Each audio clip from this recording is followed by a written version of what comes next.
দেখো না গুরু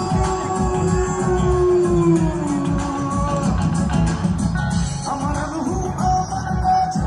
তাই তো এখন গুরু